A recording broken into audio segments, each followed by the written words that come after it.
అదే RTV app వార్తల్ని క్షణాల్లో చదివే అవకాశం ఉంటుంది. ఒక న్యూస్ పేపర్, ఒక టెలివిజన్ ఛానల్ మీ చేతుల్లో ఎప్పుడూ ఉంటాయి. వర్యులు కల్వకుంట కేసీఆర్ గారు ఈరోజు కాంగ్రెస్ పార్టీ మీద బురదజల్లే కార్యక్రమం చేయడం, దాంతో పాటు గౌరవనీయులు ఈ రాష్ట్ర ముఖ్యమంత్రి వర్యులైనటువంటి రేవంత్ రెడ్డి గారి మీద ఈరోజు అనుచిత వ్యాఖ్యలు చేయడం మానుకోవాలని చెప్పి సందర్భంగా వారికి విజ్ఞప్తి చేస్తా ఉన్నాం. నువ్వు ఉన్నటువంటి 10 సంవత్సరాల కాలంలో, నువ్వు అధికారంలో ఉన్నటువంటి 10 సంవత్సరాల కాలంలో ఏ ఒక్క నిరుద్యోగికి ఉద్యోగం ఇవ్వకుండా మొత్తానికి మొత్తం ఒక తరం నిరుద్యోగులను మొత్తం కూడా ఆగం చేసినటువంటి ఒక దుర్మార్గమైన నాయకత్వం, దుర్మార్గమైన పరిపాలన, బట్టెబాజీ మాటలతోటి ఈరోజు కేసీఆర్ గారు 9 సంవత్సరాలు కాలంలో పరిపాలన చేసినటువంటి పరిస్థితి.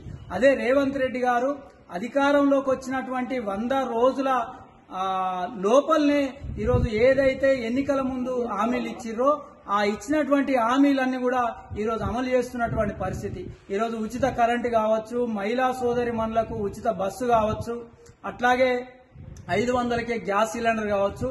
మళ్ళీ నువ్వేదైతే నీ మేనిఫెస్టోలో, నీ ఎన్నికల ప్రచారంలో నువ్వు అధికారంలో ఉన్నప్పుడు, అధికారంలోకి రాకముందు ఏ విధంగా ఇంటికి సంబంధించి డబుల్ బెడ్రూమ్లకు సంబంధించి హామీ ఇచ్చినావో అధికారంలో 2 సార్లు అధికారంలో వచ్చినా కూడా ఏ రోజు కూడా అమలు చేయనటువంటి పరిస్థితి. నిరుపేదకు కూడా గూడు కలిగి ఉండాలని చెప్పి, ఇల్లు కలిగి ఉండాలని చెప్పి 5 లక్షల ఇంటి రుణం ఈ రోజు అమలు చేస్తున్నటువంటి పరిస్థితి. నువ్వు పరిపాలన చేసినప్పుడు ఏ రోజు కూడా ప్రజాస్వామ్యబద్ధంగా పరిపాలన చేసినటువంటి పరిస్థితి లేదు. కానీ ఈ రోజు కేసీఆర్ గారు, కేటీఆర్ గారు, పాపం వాళ్ళ ముద్దుల కూతురు కల్వకుంట్ల కవిత గారు అల్లుడు ఈరోజు ప్రజాస్వామ్యానికి గురించి మాట్లాడమంటే దయ్యాలు వేదాల వల్ల ఇచ్చినటువంటి పరిస్థితి ఈరోజు మనం అందరం కూడా అర్థం చేసుకోవాలి. ఈ రోజు నువ్వు అధికారంలో ఉండగా ఎవరన్నా నిన్ను ప్రశ్నిస్తే, ఎవరన్నా నువ్వు చేస్తున్న పరిపాలన తప్పని ప్రశ్నిస్తే వారి మీద అక్రమంగా కేసులు పెట్టి ఈరోజు జైల్లోకి పంపించినటువంటి పరిస్థితి నీది. కానీ ఈ రోజు ప్రజాస్వామ్యబద్ధంగా పరిపాలన సాగుతా ఉంటే ఈరోజు పార్టీని, కాంగ్రెస్ పార్టీని, రేవంత్ రెడ్డి గారిని విమర్శిస్తా ఉన్నావు. కాబట్టి నువ్వు చేసినటువంటి పరిపాలనలో ఈరోజు ముఖ్యంగా ఈరోజు తీన్మార్ మల్లన్న మీద దాదాపు 72 కేసులు పెట్టినావు. ఇంకా చాలా మంది మీద, ప్రశ్నించినటువంటి వారి మీద అనేక రకాలైనటువంటి కేసులు పెట్టినావు.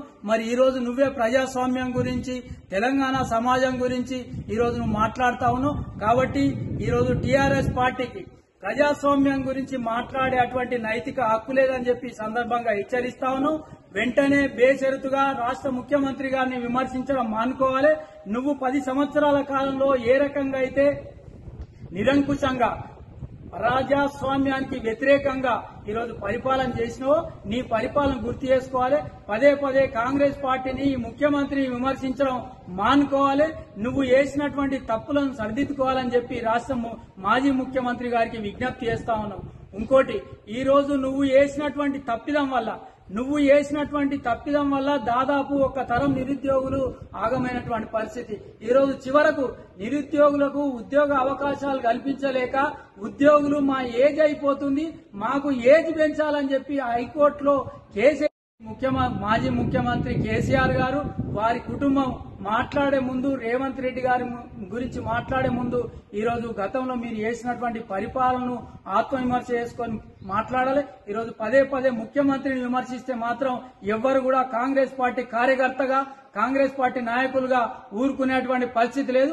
నోరు అదుపులో పెట్టుకొని మాట్లాడాలి. బట్టెబాజీ మాటలు బంద్ చేయాలని చెప్పి కల్వకుంట్ల కుటుంబానికి హెచ్చరిస్తున్నాం. హెచ్చరిక కూడా జారీ చేస్తాం. మరిన్ని వీడియోస్ కోసం ఛానల్ ని సబ్స్క్రైబ్ చేయండి. లేటెస్ట్ అప్డేట్స్ కోసం వాట్సాప్ ఛానల్ ని ఫాలో చేయండి. అండ్ లింక్ డిస్క్రిప్షన్ లో ఉంది.